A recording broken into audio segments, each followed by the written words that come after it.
Para quem está em casa, a gente ouve falar em câncer há um tempo atrás, culturalmente falando, quando nós íamos mencionar essa doença, as pessoas até batiam na boca, né? Sim, sim. Porque é muito Sim, sério, é muito existe até sério, hoje. né? O que é o câncer? O câncer é uma doença, na verdade, é um grupo muito grande de doenças, de uma maneira geral caracterizado pelo crescimento desregulado das células do próprio organismo. Cada órgão tem as suas células específicas e elas crescem de maneira desordenada, elas invadem o tecido ao redor, elas acabam ganhando a corrente sanguínea e podendo espalhar para outros órgãos, que no caso são as metástases, o que causa a maior parte dos danos aos pacientes. Entendi. E por que o INCA anunciou que nós vamos ter mais casos de homens? Os homens, de uma maneira geral, tem muito caso de câncer de próstata, que é um dos cânceres mais comuns. Eles estão mais relacionados também com o hábito do tabagismo, que também está relacionado com uma boa parte dos casos. Sei. As bebidas alcoólicas, de uma maneira geral, também são mais consumidas pelos homens. Isso tudo acaba levando-os a um risco maior. Entendi. Agora, de acordo com o INCA, ele nos informou que existem mais de 600 mil novos casos. Eu pergunto para o senhor, esse dado é muito alarmante, concorda? Sim. O porquê dessa larga escala de crescimento, doutor? A gente mora num país tropical, Sim. Então, para começar, a gente tem uma quantidade muito grande de casos de câncer de pele. A gente é uma população muito exposta ao sol, de uma maneira geral, ao longo da nossa vida. Isso leva ao aparecimento de tumores de pele. Outro fator importante é o envelhecimento da população.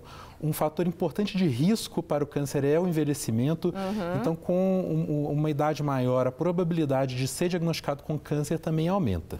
Entendi. Como que o senhor acredita que os órgãos de saúde podem interagir para que diminuam os casos? Campanhas de conscientização. Sim. Campanhas para evitar o tabagismo, o uso de protetor solar, a baixa exposição ao sol. Campanhas de vacinação são importantes. Alguns casos de câncer estão relacionados com doenças infecto-contagiosas que são prevenidas com vacina, além de um aumento no atendimento da população para que ela possa procurar o médico precocemente com o início dos sintomas e para que possa fazer tanto um rastreamento da doença quanto um diagnóstico precoce e um tratamento eficaz. Entendi. No seu consultório, por exemplo, doutor, quais são os casos que o senhor mais recebe? O oncologista, de uma maneira geral, trabalha muito com câncer de próstata e de mama. São os casos mais comuns em homem a próstata e em mulheres a mama. A gente recebe muito casos de câncer de pulmão também, infelizmente, porque é talvez um dos mais preveníveis. Câncer de intestino também é uma doença muito comum. E geralmente qual que é a faixa etária que é mais alcançada pela doença? Em torno de 55 a 60 anos. Entendi. Mas sabendo que o risco proporcional é maior quanto maior a idade. Entendi. Hoje existem alguns estudos, algumas entrevistas, alguns artigos que falam, que mencionam, né, que pessoas mais jovens estão sendo acometidas pela doença. Por que o senhor acredita que vem acontecendo isso? É um dado interessante, a gente observa que principalmente as mulheres vêm tendo câncer de mama numa idade mais jovem. Isso é um dado alarmante, a gente ainda não tem certeza. Qual idade, assim, mais ou menos? Às vezes casos com 35, 40 anos. Jovens, né? Bem jovens. Alguns desses casos estão relacionados com uma predisposição genética, mas outros não têm tanta correlação assim. A gente suspeita de alguma exposição hormonal através de alimentação ou de métodos anticoncepcionais, mas isso ainda não está muito bem esclarecido. Qual que o senhor acha que é a melhor forma de nós prevenirmos o câncer? Aliás, vamos falar de prevenção no segundo bloco. Vamos falar agora como nós devemos... Tem uma pessoa com câncer, né, dentro da família, porque a gente sabe que a questão psicológica, ela é completamente importante, né, doutor? Como que a gente deve interagir com essa pessoa? Com muito apoio, a pessoa precisa de apoio, ela não precisa de se sentir vítima, tá? Ela precisa de ter planos para a vida. Eu acho que a pessoa não pode achar que o diagnóstico de câncer é uma sentença de morte. Então, é importante fazer planos, levar a pessoa para... Acontece muito, né, doutor? Levar a pessoa para passear, para curtir, para viajar. Isso é uma coisa que eu sempre falo com os meus pacientes.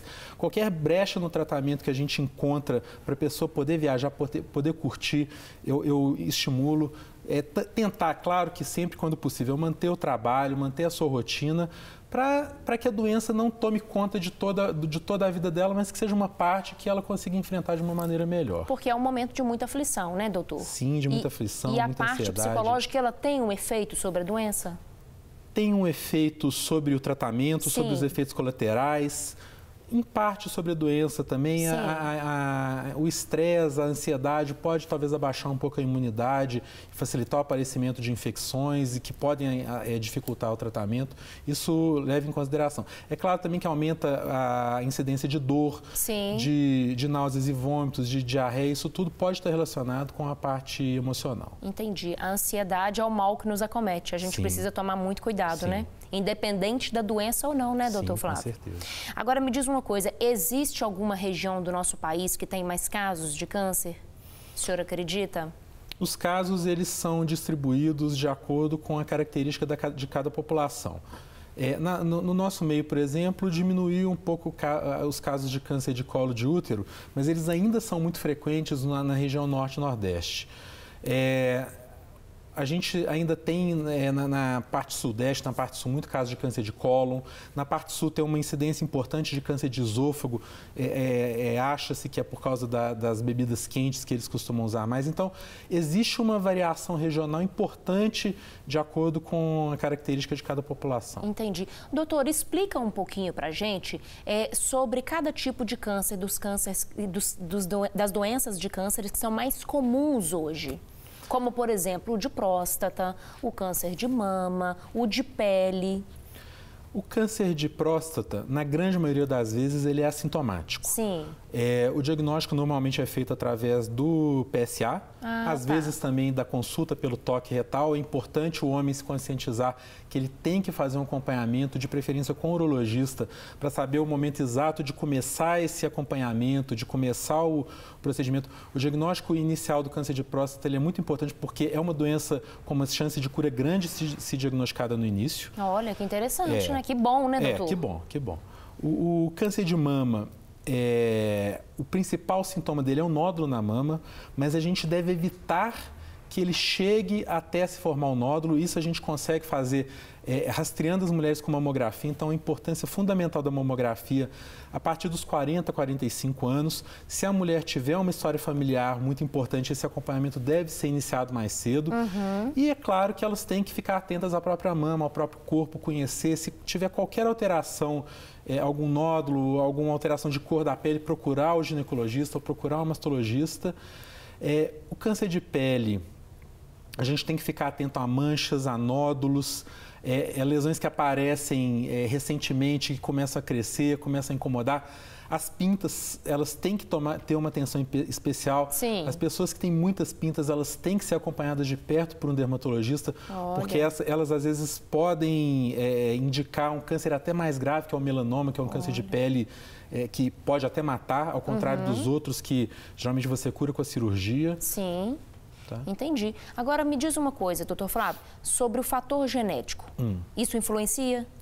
Influencia, em alguns casos, muito. Existem algumas mutações que o risco de câncer pode chegar até 90%, 95%. Muito, hein, doutor? A gente sempre fica atento naquelas famílias que têm muitos casos e, às vezes, casos em pessoas muito jovens. A gente, quando tem esses casos, a gente, em algumas situações, pesquisa as mutações e oferece essa pesquisa de mutações para o restante da família, para que elas possam tomar medidas preventivas. Algumas vezes com medicamento, algumas vezes com cirurgia e algumas vezes com acompanhamento mais de perto. Entendi. Agora me diz uma coisa, doutor Flávio, e sobre o câncer nas crianças? A gente fica tão, quando fala uma criancinha com câncer, por que acontece isso, né, doutor? Felizmente, em comparação com os adultos, é uma doença mais rara. Sim. O tipo mais comum de câncer das crianças, na verdade, é a leucemia. Infelizmente, é uma doença curável. Então, a criança tem essa característica. Uma boa parte dos tumores são mais curáveis em comparação com os adultos. Sei. Mas é claro que é um diagnóstico difícil, é um tratamento difícil. A gente trabalha em hospital público e as pessoas, às vezes, vêm do interior. É um tratamento muito longo e tem que ficar atento.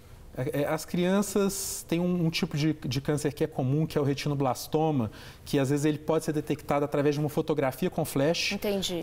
Aparece uma manchinha branca no fundo, na pupila das crianças. Entendi. Isso pode ser um sinal de câncer. Uma manchinha? Uma manchinha branca na pupila, nesse pretinho do olho. Ah, tá. Isso pode ser um sinal de câncer, é importante. E é uma doença que tem uma relação familiar importante. Às vezes são várias pessoas na família com a mesma doença. Entendi. No caso da leucemia, são febres de origem inexplicada, às vezes algum sangramento frequente, manchas roxas pelo corpo que aparecem sem muito motivo.